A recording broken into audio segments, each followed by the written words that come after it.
किसी भी isolated system में जब बॉडीज का टकराव होगा, किसी भी आइसोलेटेड सिस्टम में जब बॉडीज का टकराव होगा तो उसके मोमेंटम में कोई चेंज नहीं आएगा। अगर सिंपल क्वेश्चन पूछे जाए, भाई मैं आपसे बड़े सादे क्वेश्चन पूछता हूं कि जब एक बलून गैस रिलीज करती है तो वो अपोजिट डायरेक्शन में कैसे मूव करती जाती है, समझते हो कि नहीं। इसी तरह अगर मैं आपसे एक और क्वेश्चन पूछूं कि जब स्पेस में कोई एक्सटर्नल पुश नहीं तो रॉकेट कैसे मूव करता है, और इसी तरह अगर आपसे पूछा जाए कि जब बॉडीज का इंटरेक्शन होता है, भाई बॉडीज में कोलिजन होती है, टकराव होता है, तो कंपैरेटिवली एक ऑब्जेक्ट टकराव के नतीजे में कंपैरेटिवली ज्यादा क्यों मूव करेगा।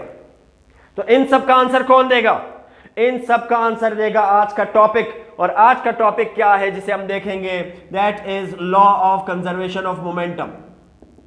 Law of conservation of momentum. हमने लास्ट टाइम मोमेंटम को कंप्लीटली देख लिया था। अब हम देखेंगे कि मोमेंटम कैसे कांस्टेंट रहेगा, कैसे कंजर्व रहेगा।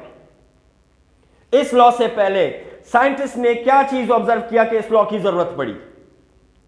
वो कौन सी ऑब्जर्वेशन थी जो साइंटिस्ट ने अपने सामने रखी और उन्होंने एक लॉ बनाया जिसको नाम क्या दिया गया? Law of conservation of momentum. समझते हो कि नहीं? तो सबसे पहले स्टेटमेंट से पहले हम देखेंगे वो ऑब्जर्वेशन कि हमें इस लॉ की जरूरत क्यों पड़ती है। मैंने कुछ जनरल क्वेश्चन भी दिए, उसके जवाब भी यही देगा। समझते हो कि नहीं? और अब साइंटिस्ट के सामने कौन सी ऑब्जर्वेशन थी जिसको मद्देनजर रखते हुए ये लॉ बनाई गई? तो साइंटिस्ट ऑब्जर्वेशन क्या थी भाई? साइंटिस्ट की ऑब्जर्वेशन क्या थी? वो ऑब्जर्वेशन हम देखेंगे। साइंटिस्ट ने ऑब्जर्व किया कि किसी भी आइसोलेटेड सिस्टम में जैसे कि प्लैनेट्स, वो कैसे इंटरेक्ट करते हैं। भाई आइसोलेटेड सिस्टम जहां पे कोई एक्सटर्नल फोर्स ना हो, लिखेंगे इसको। समझते हो कि नहीं? तो एक आइसोलेटेड सिस्टम में बॉडीज कैसे इंटरेक्ट करते हैं, दैट इज कि उन्होंने कहा कि प्लैनेट्स कैसे इंटरेक्ट करेंगे। बात आती है समझ के नहीं, प्लैनेट्स का इंटरेक्शन कैसे था। इसी तरह सेकंड ऑब्जर्वेशन क्या देखी गई कि जब बॉडीज कोलाइड करेगी तो उसका आउटकम क्या होगा। बाय कोलिजन के बाद क्या होगा, समझते हो कि नहीं? कि जब ऑब्जेक्ट्स या बॉडीज कोलाइड करती है, जनरल लाइफ में गाड़ियां टकराती है, जब बॉडीज आपस में कोलाइड करेगी तो क्या आउटकम होगा। समझते हो कि नहीं? इसी तरह थर्ड ऑब्जर्वेशन रखी यूनिवर्सल ट्रुथ। वो यूनिवर्सल ट्रुथ क्या था आपके पास कि भाई सब कुछ, कोई भी चीज लॉस नहीं होती, जबकि बल्कि सब कुछ क्या होता है? ट्रांसफर होता है। समझते हो कि नहीं? तो एक यूनिवर्सल ट्रुथ वो क्या था कि नथिंग इज लॉस्ट, बल्कि क्या होगा? But transfers. तो इन ऑब्जर्वेशंस को मद्देनजर रखते हुए एक लॉ बनाई गई, जिस लॉ को क्या नाम दिया गया? Law of conservation of momentum, जिसको अभी हम स्टेट करते हैं। समझते हो कि नहीं? तो अगर मैं इसकी स्टेटमेंट यहां लिखूं तो व्हाट दिस लॉ स्टेट्स, क्या स्टेटमेंट है इस लॉ की? क्या स्टेटमेंट होगी? इस लॉ की स्टेटमेंट आपके पास है क्या? कि दिस लॉ स्टेट्स दैट, भाई क्या स्टेट करता है? That in an isolated system, बताता हूं क्या है। इन isolated system total momentum before and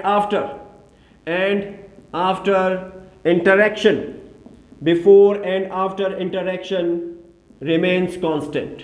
भाई ये है स्टेटमेंट आपके पास किस चीज की? Law of conservation of momentum की, कि किसी भी आइसोलेटेड सिस्टम में किसी भी आइसोलेटेड सिस्टम में before and after collision, before and after interaction total momentum क्या रहेगा, वो कांस्टेंट रहेगा। समझते हो कि नहीं? So this is what law of conservation of momentum states.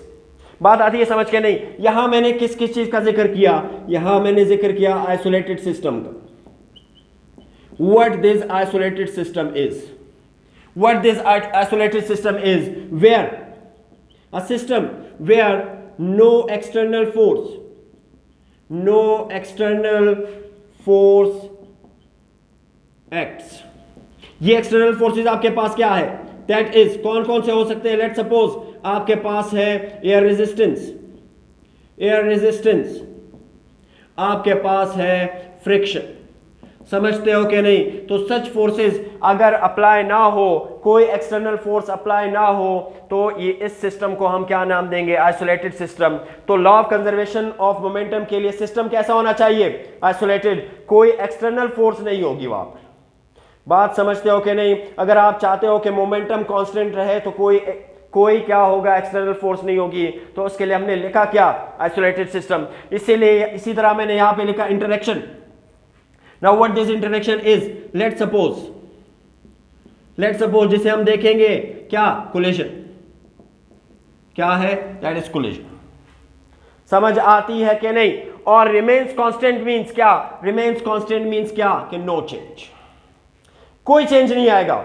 किसी भी आइसोलेटेड सिस्टम में जब बॉडीज का टकराव होगा, किसी भी आइसोलेटेड सिस्टम में जब बॉडीज का टकराव होगा, तो उसके मोमेंटम में कोई चेंज नहीं आएगा। यही क्या है हमारे पास? That is law of conservation of momentum. समझते हो कि नहीं?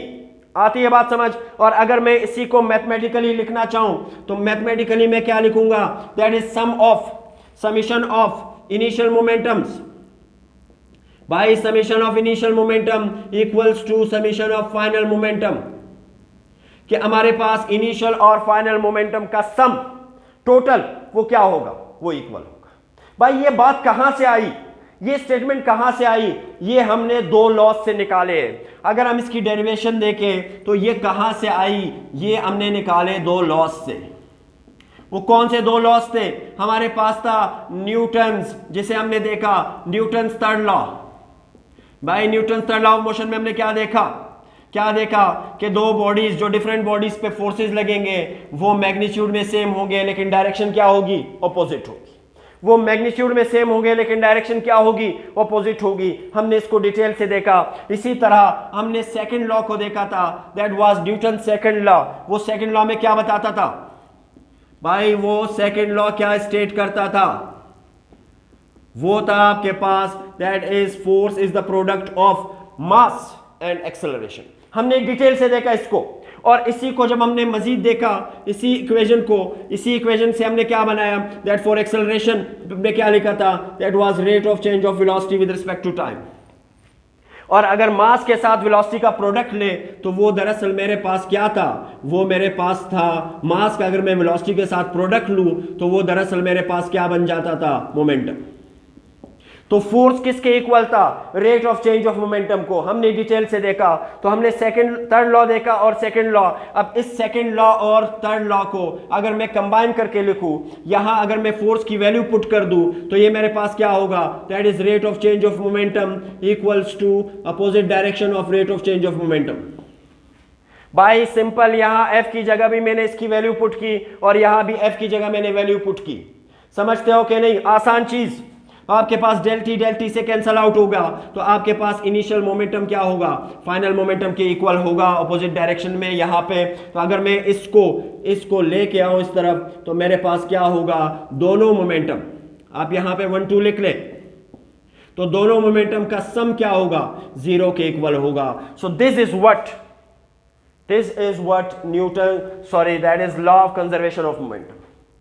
समझते हो कि नहीं? अब अगर इसी को मैं डिराइव करना चाहूं कोलिजन के लिहाज, भाई तो कोलिजन को हम डिटेल से देखेंगे। अगर मैं इसी की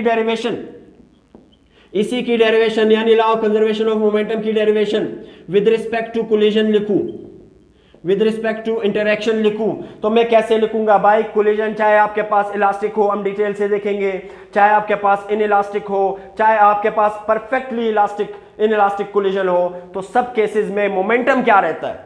मोमेंटम क्या रहेगा? कंजर्व रहेगा। तो अगर मैं उसके रेफरेंस से लिखूं तो मेरे पास क्या होगा? That is momentum before, let suppose मैं 2 ऑब्जेक्ट्स लेता हूं, 2 ऑब्जेक्ट्स का इंटरेक्शन लेता हूं, तो मेरे पास क्या होगा?